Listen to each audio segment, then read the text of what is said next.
My name is Audrey Walker, and I'm 29 years old. I always knew I was invisible in my family, but nothing prepared me for my sister Rachel's wedding day. When my mother Diana raised her crystal champagne flute and announced, "To the daughter who truly deserves everything," something inside me finally snapped. I wasn't even sitting at the family table, just another calculated insult in a lifetime of them. I swallowed my pride, stood up, and said 6 words that changed everything. You'll remember this day, just not for the reason you think.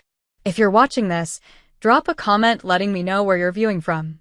Hit that like and subscribe button if you've ever been the family underdog. Trust me, this revenge story is worth sticking around for. Growing up in Boston's affluent Beacon Hill neighborhood, I learned early on that my existence was secondary. Rachel, my older sister by 3 years, was the sun our family orbited around. From the moment she was born, she had been blessed with everything I wasn't: natural blonde hair that fell in perfect waves, our mother's striking blue eyes, and the kind of effortless charisma that made everyone from teachers to strangers fall in love with her. Our childhood home, a restored Victorian brownstone filled with antiques and family heirlooms, might as well have been a shrine to Rachel's accomplishments. The living room wall displayed her debate team trophies, honor roll certificates, and later, her Harvard acceptance letter framed in ornate gold. My academic achievements, consistently A's and B's at a respected private school, were acknowledged with distracted nods and quick, "That's nice, sweetie," comments before the conversation inevitably turned back to Rachel. My earliest memory of this imbalance was my 6th birthday. Mom had promised a small party with my friends from school, but when Rachel suddenly needed to attend an important soccer tournament that same weekend, my celebration was postponed indefinitely. It was never rescheduled. Instead, I got a cupcake with a candle stuck in it after Rachel's team won their championship. "We're celebrating 2 victories today," Dad had said, though everyone knew which victory mattered more. For Rachel's 16th birthday, our parents closed down an entire restaurant and hired a local band. For mine, Mom forgot to order a cake and hastily picked up a grocery store sheet cake with my name misspelled as Aubrey. I pretended not to notice. Our father Richard, a successful investment banker, worked long hours but always made time for Rachel's events. My softball games and school plays frequently found me scanning an audience where my parents' faces were conspicuously absent. "Your father has an important client," Mom would explain later, or "I had a terrible migraine." Yet they never missed Rachel's performances, even rescheduling business trips to accommodate her schedule. High school only widened the gap. While Rachel was elected homecoming queen, class president, and graduated valedictorian, I found my niche in digital arts and computer science, interests my parents dismissed as playing on computers. When I was accepted to Northeastern University with a partial scholarship for graphic design, Mom's response was, "Well, at least it's in Boston." Not Harvard, of course, but it's something. Rachel's Harvard graduation warranted a weekend-long celebration with relatives flying in from across the country. When I graduated with honors from Northeastern, Mom suggested maybe lunch somewhere nice before remembering Rachel had an important job interview that day. The lunch never happened.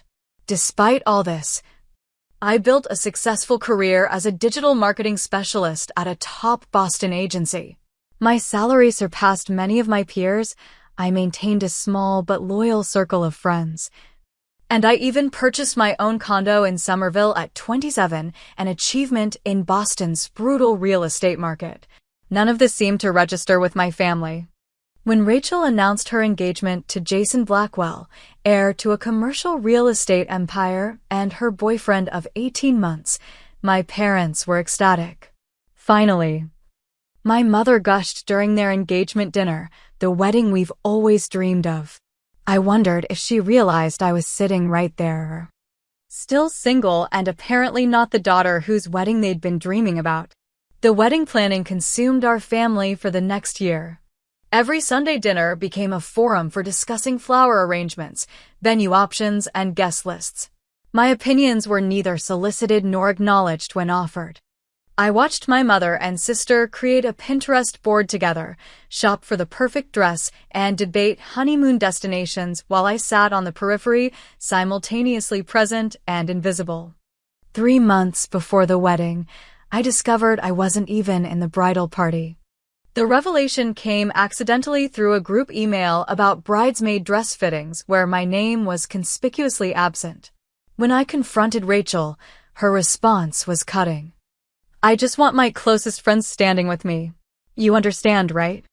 I didn't understand. Not at all. When I approached my mother about it, her dismissal was equally painful. "Audrey, this is Rachel's day. She gets to make these decisions, not you. Please don't make this difficult." The subtext was clear. My feelings were irrelevant compared to Rachel's perfect day.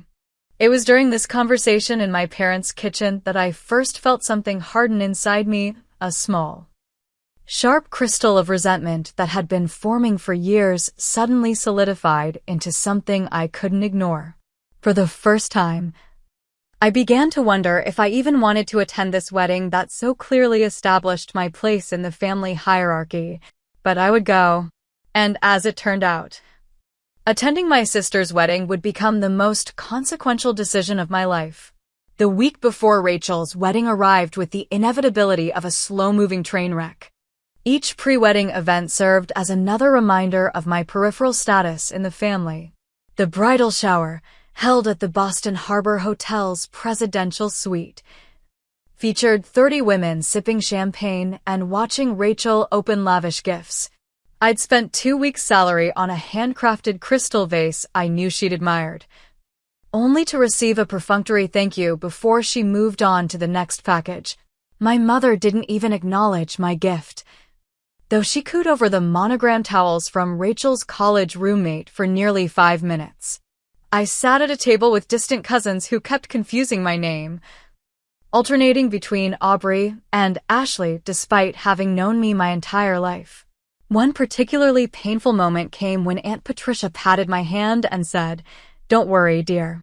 Your turn will come someday," as though my primary purpose at 29 was securing a husband similar to Jason. The bachelorette party in New York City should have been fun, a weekend of fancy dinners, dancing, and celebrations. But Rachel's maid of honor Amanda treated me like an unwanted tag-along. I wasn't included in the matching bride tribe robes, and at dinner, there wasn't a place card with my name at the long table. I ended up squeezing in at the far end, drinking too much wine to numb the humiliation. The rehearsal dinner at the Langham the night before the wedding was an elegant affair for 60 people. Jason's family, the prestigious Blackwells of Blackwell Properties, were out in full force. His father Gregory, a distinguished man with silver hair and the confident posture of old money, kept glancing between Rachel and me with a slightly puzzled expression, as though trying to reconcile how we could be sisters while being treated so differently. His mother Elizabeth, impeccably dressed in Chanel, pulled me aside during cocktail hour. "Audrey, isn't it? You're sitting with us tomorrow at the reception, I hope?" When I explained I was seated at table 19 with my mother's distant work colleagues, her perfectly manicured eyebrows rose slightly. How unusual. I've never attended a wedding where immediate family wasn't seated together.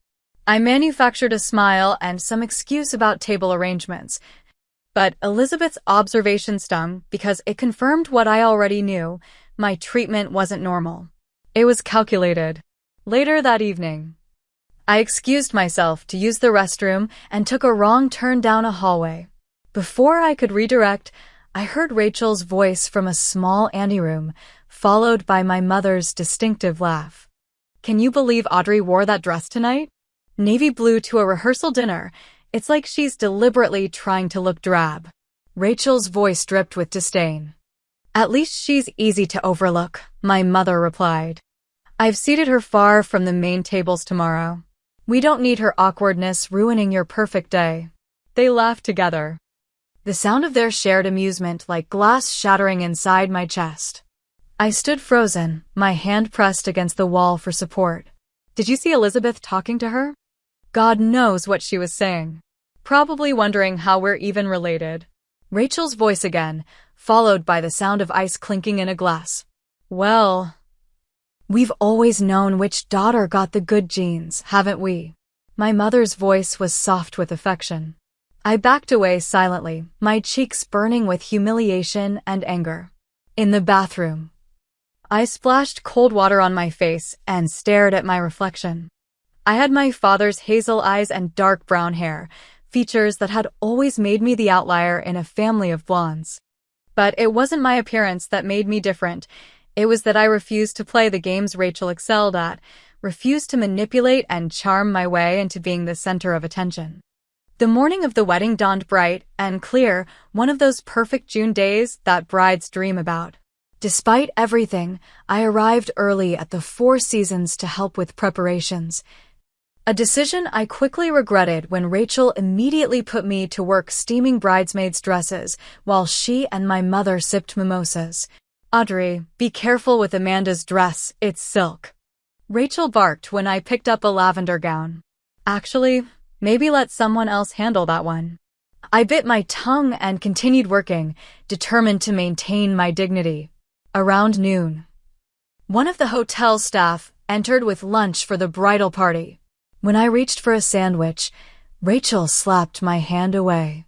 That's for the bridesmaids, she snapped. There should be something for the others in the next room. There wasn't. I ended up buying a protein bar from a vending machine in the hotel gym. As the afternoon progressed, Rachel's behavior grew increasingly erratic. She screamed at a makeup artist for using the wrong shade of eyeshadow, made a bridesmaid cry over a slightly crooked seam, and nearly fired the photographer for suggesting a pose she didn't like. My mother enabled every tantrum, cooing that her princess deserved perfection. During a rare moment alone, I ducked into the bridal suite to retrieve my phone charger. Rachel's designer purse had tipped over on the vanity, spilling its contents. As I moved to write it, a small leather notebook caught my eye, one I recognized as belonging to our father's office. Curiosity overtook me, and I flipped it open. Inside were bank statements and transfer records, all from our family's business accounts. With growing horror, I realized I was looking at evidence of systematic embezzlement. Rachel had been siphoning money from our father's investment firm for at least 2 years, hundreds of thousands of dollars transferred to offshore accounts. My hands trembled as I quickly photographed several pages with my phone. I had just replaced the notebook when Rachel's phone buzzed with an incoming text. Normally, I would never invade someone's privacy by reading their messages, but after what I'd just discovered, my moral compass was severely compromised. The text preview from Marcus B. Reed. Can't wait to see you tonight, beautiful. Our special champagne toast in room 718 after reception. Marcus Baxter was Jason's best man and supposedly Rachel's former flame from college. The implication was unmistakable. I quickly took a screenshot, my mind racing. My perfect sister was not only stealing from our family, but was apparently planning to cheat on her husband on their wedding night. For a moment, I considered storming out, calling my father, exposing everything. But a lifetime of being dismissed and disbelieved gave me pause. This required strategy, not impulse. I pocketed my phone, straightened my shoulders, and went a dress for my sister's wedding with a completely different mindset than I'd had that morning. I would attend this wedding. I would witness everything. And, for once in my life, I would not be overlooked. The Boston Seaport Hotel's grand ballroom had been transformed into a fairy tale setting that screamed both money and meticulous planning. 10,000 white roses and hydrangeas created an atmosphere of ethereal elegance. Crystal chandeliers draped with silk ribbons cast a soft glow over the 400 guests, and a string quartet played Pachelbel's canon as attendees filed in. Despite arriving early, I was ushered to a seat in the back row, far from where my extended family was being seated near the front. My cousin Melissa, whom I hadn't seen in years, gave me a confused wave from her prime position 7 rows ahead. I forced a smile and pretended this arrangement was perfectly normal. "Isn't the sister of the bride usually seated with family?" whispered the elderly woman beside me. A great aunt of Jason's I'd briefly met at the rehearsal dinner. "Usually," I replied softly, fixing my gaze forward. At precisely 4 o'clock, the ceremony began.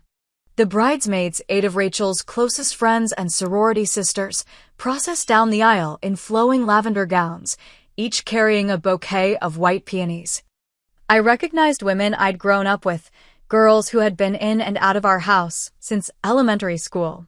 Any one of them could have been replaced by me, had Rachel wanted her only sister in her wedding party. The music swelled, and Rachel appeared at the back of the hall on our father's arm. I had to admit she looked stunning. Her dress was a custom Vera Wang creation, a strapless mermaid silhouette with delicate crystal beading that caught the light with every step. Her hair was styled in an intricate updo with loose tendrils framing her face, and her makeup enhanced her natural beauty without overpowering it. Our father beamed with pride as he walked her down the aisle. I hadn't seen him smile like that at any of my accomplishments, not when I graduated with honors, not when I landed my first major client, not when I bought my condo without any financial help from them. The ceremony itself was predictably perfect. Rachel and Jason exchanged personalized vows that brought many guests to tears. When they were pronounced husband and wife, the room erupted in applause. I clapped too, mechanically, my mind elsewhere. After the ceremony, guests were directed to an adjacent ballroom for cocktails while the main space was transformed for the reception. I moved through the crowd like a ghost, accepting the occasional greeting, but mostly observing. Rachel and Jason were at the center of a constant swarm of well-wishers, while my mother fluttered nearby, accepting compliments on the exquisite wedding she had orchestrated.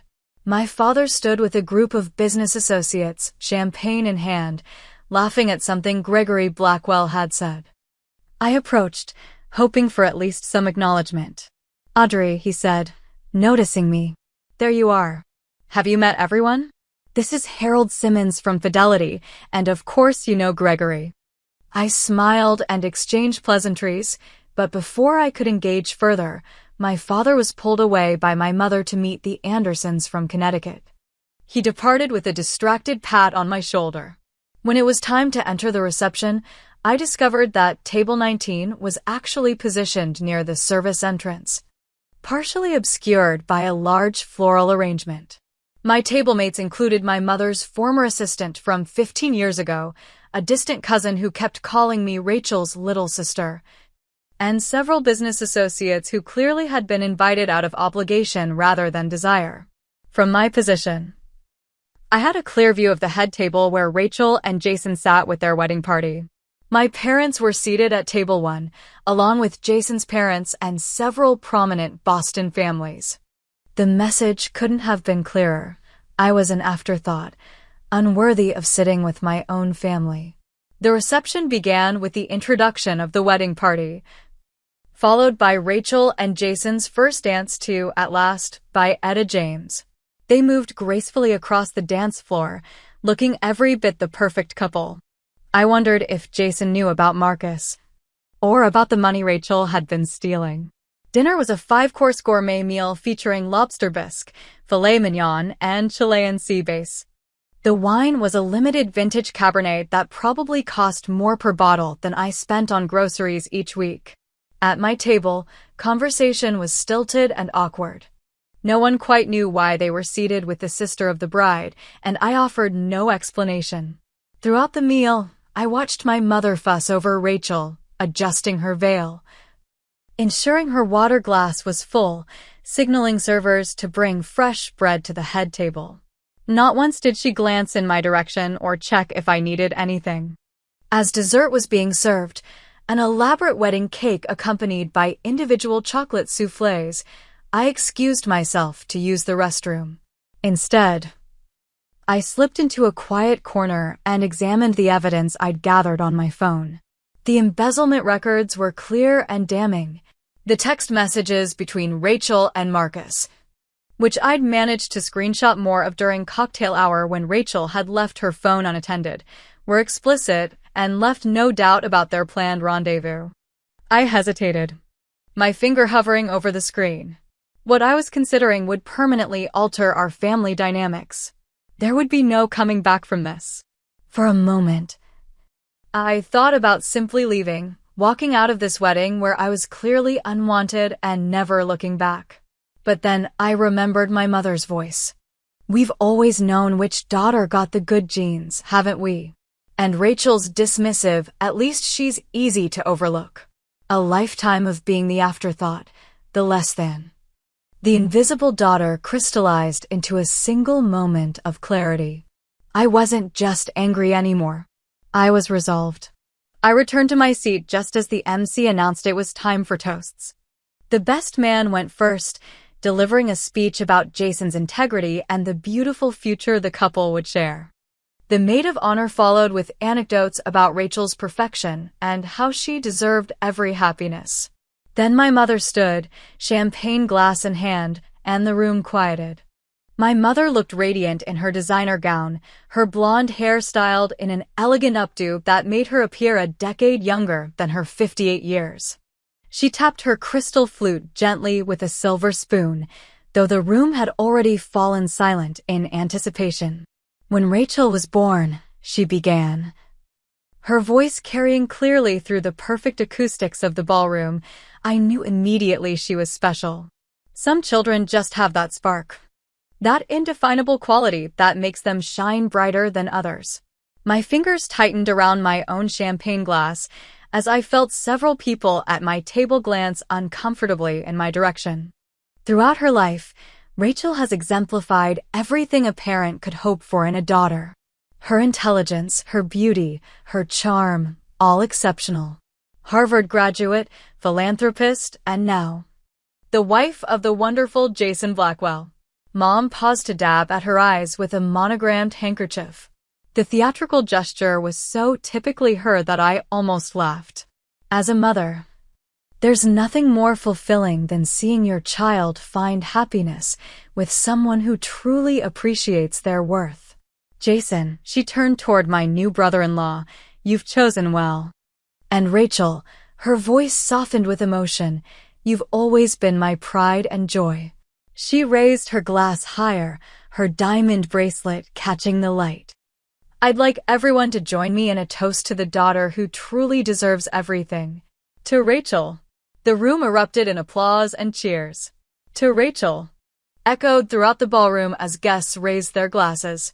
I lifted mine mechanically, not drinking, my eyes fixed on my sister. Rachel's expression as she accepted the toast was a masterpiece of false modesty, but when her gaze shifted to me across the room, I caught the unmistakable smirk of triumph. It was brief, just a flicker of her lips, but in that moment, I knew she was savoring my public humiliation. The toast could have been simply to Rachel or to the bride and groom. Instead, my mother had deliberately chosen words that established a hierarchy between her daughters in front of hundreds of witnesses. It wasn't an oversight. It was a declaration. A strange calm settled over me then. 29 years of seeking approval, of making excuses for their behavior, of telling myself that family dynamics were complicated, all of it crystallized into perfect clarity. This wasn't complicated. This was cruelty, plain and simple. I stood up. The movement was unexpected enough that several people turned to look at me, including my mother, who appeared momentarily startled before her expression hardened into irritation. I'd like to add something, I said, my voice steadier than I expected. The room didn't immediately quiet. A murmur of conversation continued as people returned to their desserts, assuming whatever I had to say wouldn't be important. The MC, sensing an unplanned moment, hesitantly handed me a microphone. The feedback whine cut through the chatter. And suddenly I had everyone's attention. For those who don't know me, I'm Audrey Walker, Rachel's sister. I paused, letting the implication sink in. I just wanted to say that my sister has always been exceptional at getting exactly what she wants. And she's right, today is a day none of us will forget. I looked directly at Rachel, whose smirk had vanished. You'll remember this day, just not for the reason you think. I handed the microphone back to the startled MC and walked calmly toward the exit. Behind me, I could hear my mother's voice, high and strained. Well, let's continue with the celebration. DJ, I think it's time for the father-daughter dance.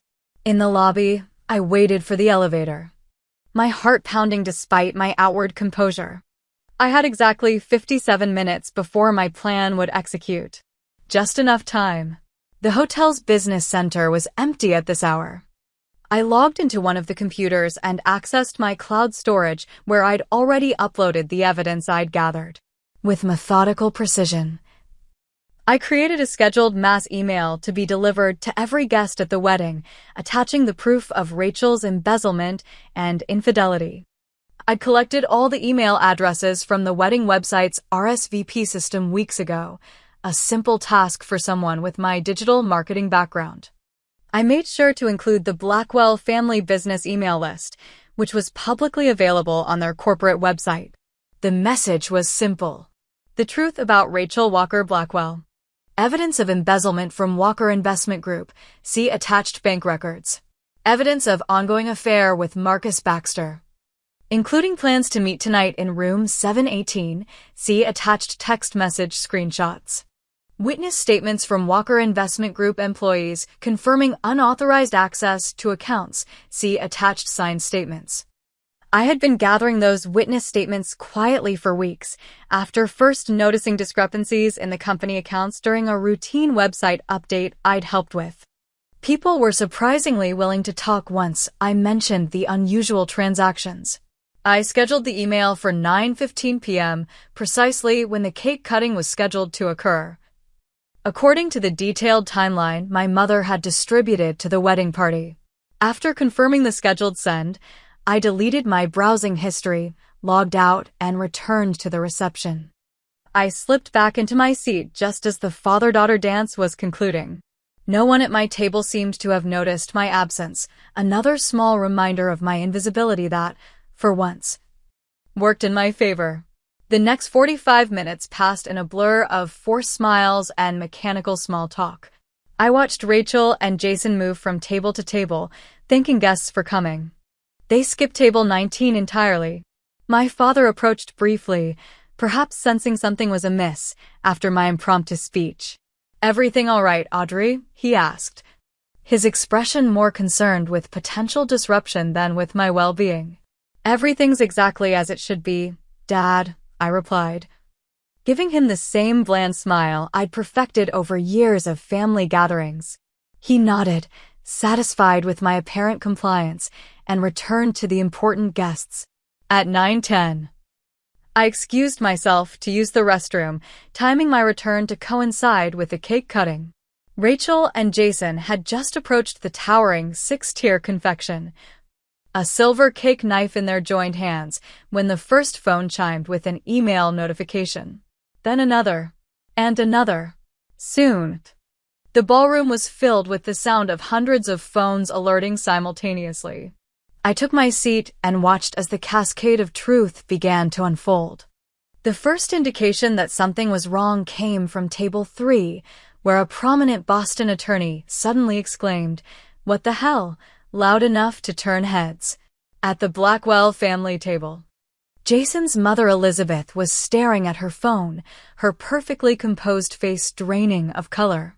Rachel and Jason remained frozen by the wedding cake, the knife poised to make the first cut.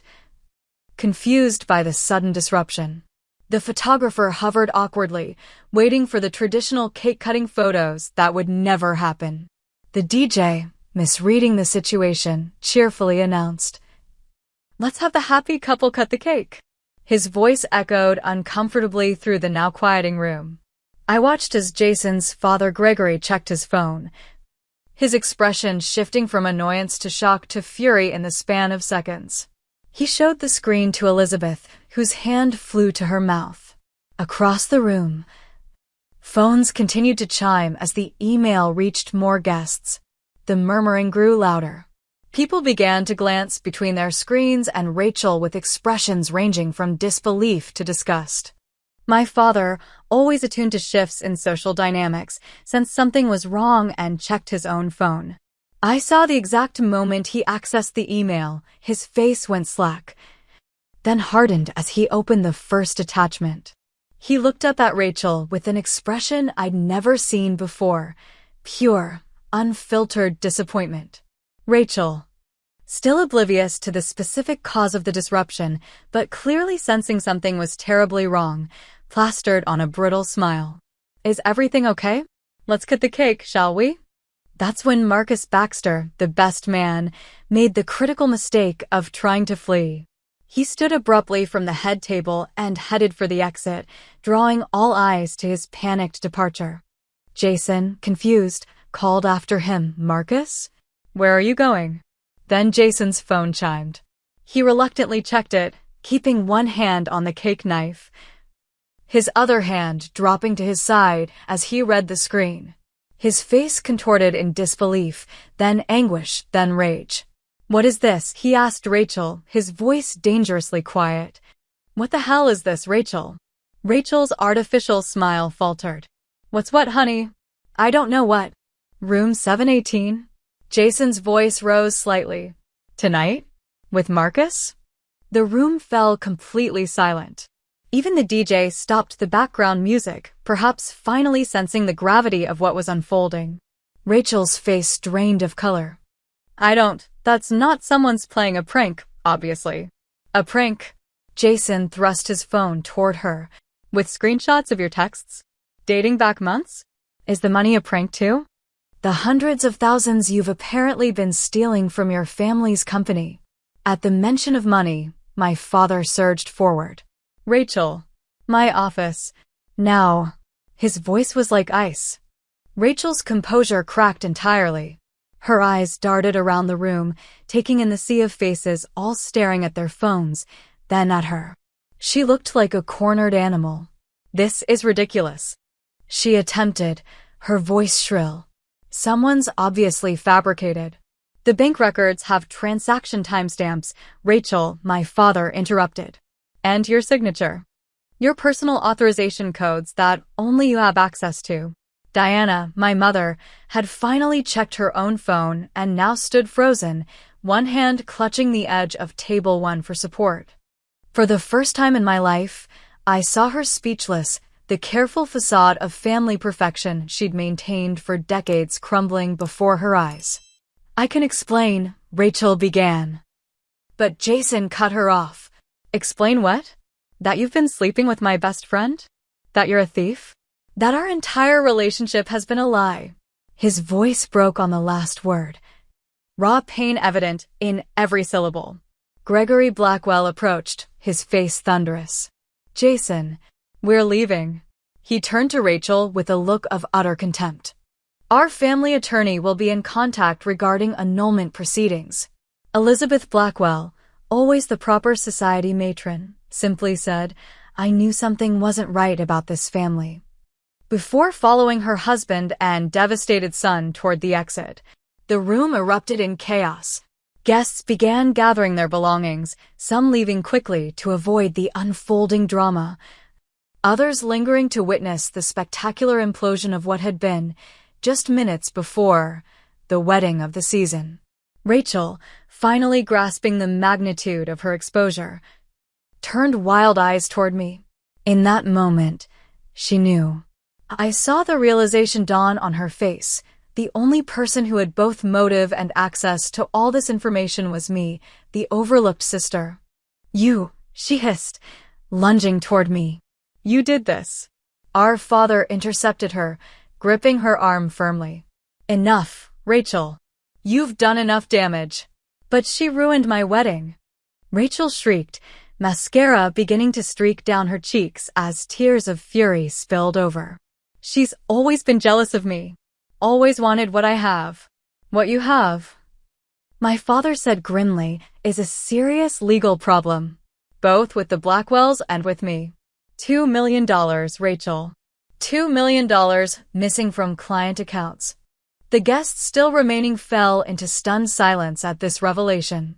My mother finally found her voice. There must be some mistake, Richard. Rachel wouldn't.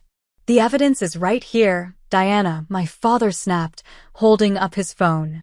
Bank transfers to offshore accounts. Text messages discussing how to move the money without detection. It's all here. Marcus had been caught by Jason's cousins before he could escape and was now being forcibly returned to the ballroom, looking terrified. Is it true? Jason demanded, getting in Marcus's face. Have you been sleeping with my wife? Today? On my wedding day? Marcus's silence was confirmation enough. Jason's fist connected with his jaw with a sickening crack, sending the best man sprawling across the dance floor. I remained seated at table 19, watching the scene unfold with a strange sense of detachment. This wasn't how I'd imagined the evening progressing.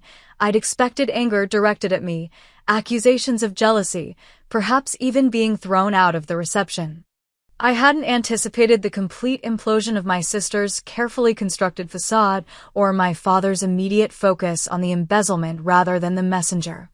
As security personnel responded to the physical altercation, the wedding coordinator frantically tried to restore order, her clipboard clutched to her chest like a shield.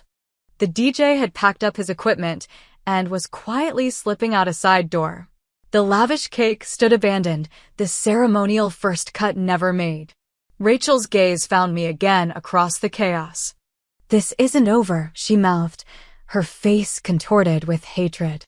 For the first time in my life, I held my sister's gaze without flinching. I wasn't afraid anymore. The worst had happened, the family secrets were exposed, the perfect daughter revealed as a fraud, and I was still standing. As the beautiful reception devolved into chaos around me, I felt a weight lift from my shoulders. 29 years of being the family disappointment, of measuring myself against an impossible standard, of accepting scraps of attention and affection, it ended tonight. Whatever came next, I would face it as a woman who had finally found her voice. The grand ballroom emptied quickly after security escorted Marcus out and the Blackwell family departed en masse. Distant relatives and business associates hurried away, avoiding eye contact with anyone from the Walker family, embarrassed to have witnessed such a spectacular fall from grace. I remained seated, strangely calm amid the wreckage of crystal glasses and abandoned dessert plates. The elaborate floral centerpieces, which had cost more than my monthly mortgage payment, now seemed gaudy and excessive rather than elegant. A hotel staff member approached tentatively. Miss? We've been asked to clear the room. The, event appears to be concluded. I nodded and gathered my small clutch purse. Yes, I believe it is. In the lobby, I found my parents and Rachel in a heated argument, their voices low but intense. Rachel still wore her wedding gown, though her carefully styled hair had begun to collapse, and her makeup was streaked with tears of rage rather than joy. We need to go somewhere private, my father said when he noticed me approaching. His face was ashen, the lines around his mouth deeper than I'd ever seen them. A hotel manager appeared, seeming both concerned and anxious to have the drama moved away from the public areas. The Wellington Suite is available if you need a private space, Mr. Walker. My father nodded grimly. That would be appreciated. The Wellington Suite was a spacious meeting room with a conference table and comfortable chairs. As soon as the door closed behind us, Rachel exploded. How could you do this to me? She screamed, lunging toward me again. My father held her back. My wedding day. You ruined everything because you've always been jealous. I met her gaze steadily. I didn't steal $2 million from Dad's company, Rachel. I didn't plan to cheat on my husband the night of my wedding.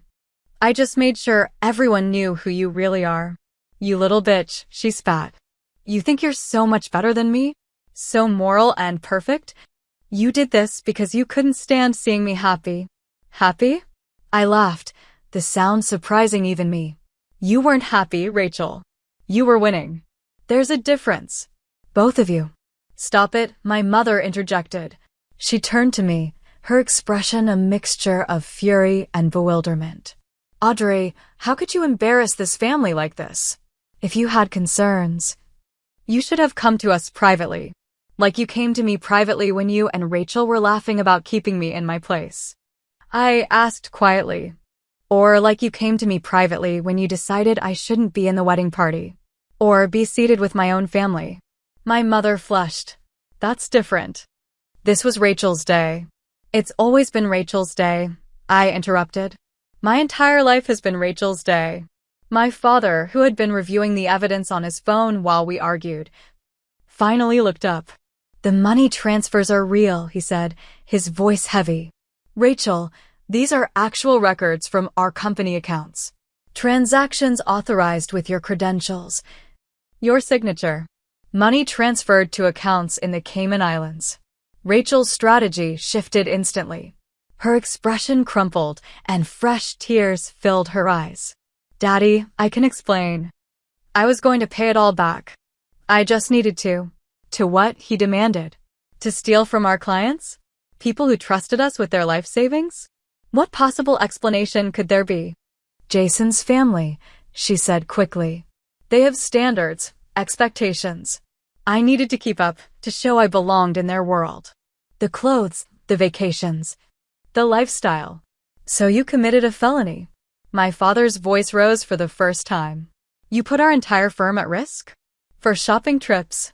Rachel turned to our mother. Mom, please. You understand. You always said presentation matters, that we have to maintain appearances. Not like this, my mother whispered, looking genuinely shaken. Rachel, not like this. I watched as my sister's manipulative tactics failed her for perhaps the first time in her life. The golden daughter mask was slipping, revealing the selfish, calculating woman beneath. And the affair with Marcus? My father asked, his voice quieter now but no less intense. Was that about keeping up appearances too? Rachel's face hardened. Jason is boring. He talks about real estate development and golf. Marcus is exciting. You were married for 6 hours, I said incredulously. 6 hours, Rachel. She whirled on me. None of this would have come out if you hadn't been so spiteful. This is your fault. No, my father said firmly. This is your doing, Rachel. Yours alone. For the first time in my memory. My father was not defending Rachel or making excuses for her behavior. The shock of it seemed to hit my sister and mother simultaneously. Richard, my mother began. Surely we can fix this. The Blackwells. The Blackwells will never speak to us again, my father interrupted. And that's the least of our problems. If clients find out about the embezzlement, the firm could face serious regulatory consequences. I could lose my license. Daddy, please, Rachel tried again. Her voice taking on the childish quality that had always worked on him in the past. I made a mistake. I'll fix it. How? He demanded. How will you fix this, Rachel? She had no answer. I stood up, suddenly exhausted by the familiar family dynamics reasserting themselves, even in this extreme situation. I'm leaving. You don't get to just walk away from this. My mother snapped. You deliberately humiliated our family in front of everyone who matters in Boston. I turned to her, really seeing her for perhaps the first time, not as the intimidating maternal figure who had always found me wanting, but as a deeply flawed woman who had created and enabled the monster that was Rachel. No, Mom. Rachel humiliated our family by stealing and cheating. I just made sure she couldn't hide it anymore. Why now? My father asked, his voice softer. Why today, Audrey? I looked at him, this man who had always been a peripheral figure in my life, present but never truly seeing me. Because I was invisible until I wasn't. Because Mom raised her glass and toasted the daughter who truly deserves everything, while I sat with strangers instead of my family. Because after 29 years of being treated like I didn't matter, I finally decided that I do. The silence that followed was profound. My mother looked away first, something like shame flickering across her features before her mask of composure returned. The damage is done, my father finally said. Rachel, you'll return every cent tomorrow morning. We'll meet with the firm's attorneys to discuss how to handle this legally. And what about me? Rachel asked, gesturing to her wedding dress. My life is ruined. You ruined it yourself. I said quietly. And for what it's worth, I think you'll land on your feet. You always do. I walked to the door, pausing with my hand on the knob. I won't be at Sunday dinner anymore. I think we all need some space to figure out what kind of relationship we want going forward, if any. Audrey, my father called as I opened the door. I turned back. He seemed to struggle for words before simply saying, I'm sorry. 2 words, too late, but something shifted inside me nonetheless. A tiny crack in the wall of resentment I'd built over decades. Me too, Dad, I replied. And then I walked out, leaving behind the ruins of my sister's perfect day and, perhaps, the beginning of my own liberation. 3 months after what Boston society now referred to as the Walker wedding disaster, I sat in my Somerville condo, watching late September sunlight filter through the leaves of the maple tree outside my window. The peaceful moment was a stark contrast to the turmoil that had followed Rachel's wedding day. As I had predicted, Rachel landed on her feet, somewhat, after the embezzlement was discovered. My father had worked with the firm's attorneys to quietly return all stolen funds to client accounts before any regulatory bodies became involved. To avoid criminal charges, Rachel had been required to sign a legally binding agreement to repay every cent she'd taken, resulting in the sale of her luxury condo and most of her designer possessions. The marriage to Jason had been annulled within weeks.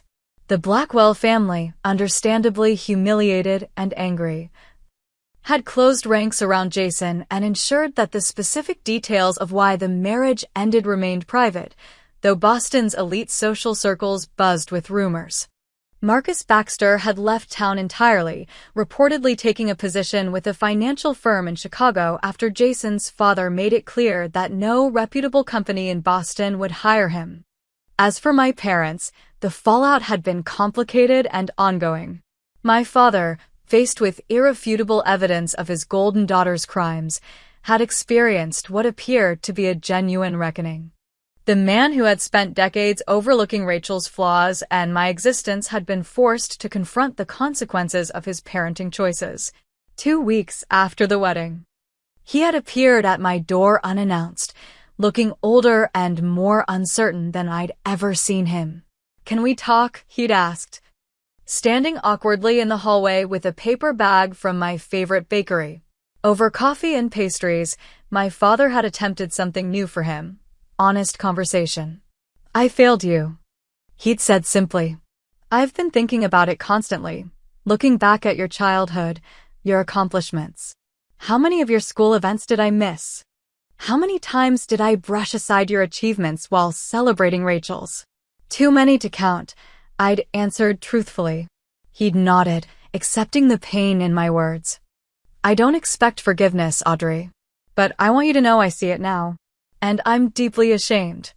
It wasn't an instant fix. Decades of emotional neglect couldn't be erased with one conversation, but it was a beginning. We'd agreed to meet monthly for lunch, a small step toward building something new from the ashes of our former relationship. My mother had taken longer to reach out.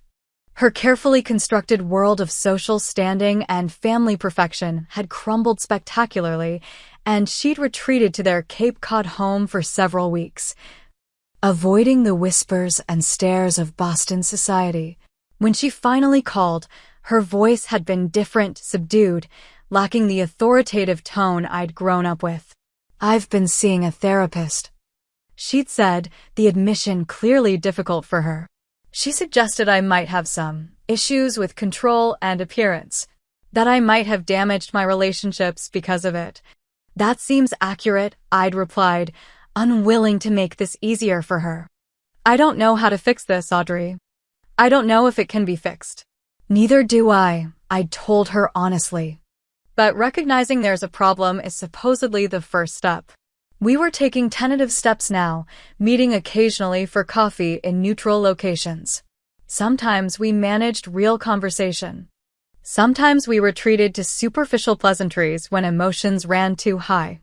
It was imperfect progress, but it was something. As for Rachel, our relationship remained fractured. She'd been forced to move to a small apartment in Brookline and take a position at a friend's marketing firm, a significant step down from her previous executive role. When we occasionally crossed paths at mandatory family events, she maintained a cold civility that barely masked her continuing resentment. I'd heard through family channels that she was seeing a wealthy divorce 20 years her senior, already plotting her next ascent up the social ladder. Some things never changed. A knock at my door pulled me from my reflections. I opened it to find Samantha, my closest friend and one of the few people who had stood by me throughout the wedding drama and its aftermath. "Ready for brunch?" she asked, stepping inside and giving me a quick hug. "I'm starving, and I want to hear about your date with coffee shop guy." I laughed, grabbing my purse. "It was just coffee, Sam. Not a big production." "After the year you've had, even coffee is progress," she replied with a grin. "Besides, he sounds nice. Normal. Completely unlike your drama tornado family." As we walked to our favorite local cafe, I reflected on how the wedding day that was supposed to be Rachel's triumph had instead become my liberation. The painful public exposure of family dynamics had forced changes that years of private suffering never could. I'd learned that standing up for yourself isn't selfish, it's necessary. That family relationships should be reciprocal, not one-sided. That being overlooked isn't the same as being invisible unless you allow it to be. Most importantly, I'd learned that authentic living, however messy and imperfect, was infinitely preferable to the hollow perfection my family had cultivated for so long. Over avocado toast and mimosas, Samantha raised her glass. "To new beginnings and no more fake smiles." I clinked my glass against hers, smiling genuinely. "To being seen." The path forward wasn't entirely clear, and healing family wounds this deep would take time, if it happened at all. But for the first time in my life, I wasn't measuring my worth against Rachel's achievements or my parents' approval. I was writing my own story, one authentic day at a time. And that, I realized, was the victory I'd needed all along. If you've ever felt overlooked or undervalued by the people who should cherish you most, I hope my story gives you courage. Have you ever had to stand up to family members who treated you unfairly? I'd love to hear your experiences in the comments below. And if this story resonated with you, please hit that like button, subscribe to hear more true life stories, and share with someone who might need to know they're not alone. Remember, sometimes the most powerful thing you can do is simply refuse to be invisible anymore. Thank you for listening. And may you find the strength to be authentically yourself in every situation.